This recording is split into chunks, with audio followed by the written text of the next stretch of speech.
En Euromaster somos mucho más que un servicio de mantenimiento de vehículos. Somos una comunidad comprometida con tu éxito, con tu seguridad y con tu comodidad en la carretera. Por este motivo te traemos Podmaster, una serie de podcasts sobre temas relevantes para tu día a día, aquellos que te preocupan y que te quitan de pensar en lo importante, que realmente es tu ruta y tu seguridad. En este episodio contamos con Carlos Cruzado, presidente de Gesta, del Sindicato de los Técnicos de Hacienda. Carlos, ¿cómo estás? Bienvenido. Muy buenas, muy bien, gracias. Muchas gracias por compartir este ratito con nosotros. La primera pregunta, yo creo que empezamos por lo más básico. ¿Cuáles son los diferentes regímenes que existen? ¿Cómo podemos averiguar a cuál tenemos que adherirnos cada uno de nosotros? Sí, para tributar en renta, en el impuesto sobre la renta, pues hay dos regímenes. El régimen de estimación directa, que es en el cual calculamos la base sobre la que vamos a tributar en función de los ingresos y de esos gastos a los que nos hemos referido, vinculados con la actividad, que hay que tener en cuenta que en estimación directa podemos estar en el régimen de estimación directa simplificada, siempre y cuando no hayamos tenido una cifra de negocios que supere los 600.000 euros, y en ese caso, bueno, tenemos alguna diferencia en cuanto a que podemos atribuirnos o imputarnos unos gastos de difícil justificación, que para el año 2023 están al 7%, y también hay una diferencia en relación con las amortizaciones de los bienes de inversión que tendrán que ser o hacerse de forma lineal.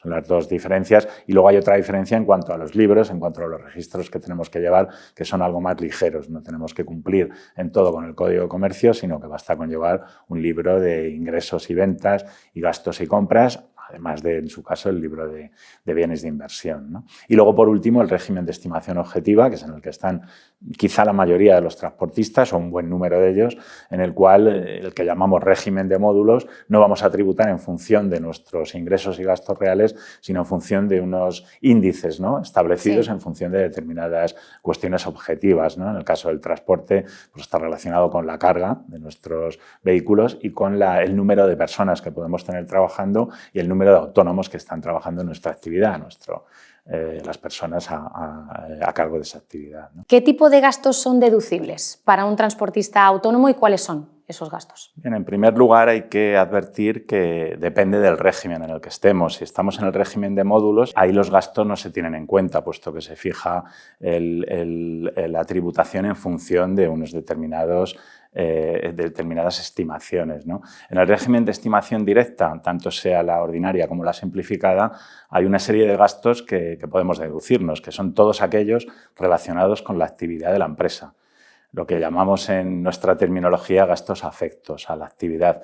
Y en este sentido, cualquiera que se pueda demostrar que está relacionado con él y es necesario para obtener la finalidad de nuestra actividad es deducible. Entre otros, podemos citar como los más habituales, los más normales, los gastos de compra de materias primas, que en el caso de los transportistas, pues básicamente es el combustible, que es uno de los mayores gastos que vamos a tener. Luego, aparte, si tenemos personal empleado, pues las nóminas, o sea, el sueldo, la seguridad social, la cuota correspondiente. En el caso del autónomo, la cuota del autónomo también es deducible. Desde luego, los gastos de reparación y conservación, en este caso de los camiones o de los vehículos, gastos de terceros, de profesionales independientes, como pueden ser abogados, gestores, otros gastos externos, como son gastos bancarios, como son gastos de la póliza de seguros, amortizaciones, gastos, dietas que podemos deducirnos, los gastos de manutención y de hospedaje en el caso de que salgamos de nuestro municipio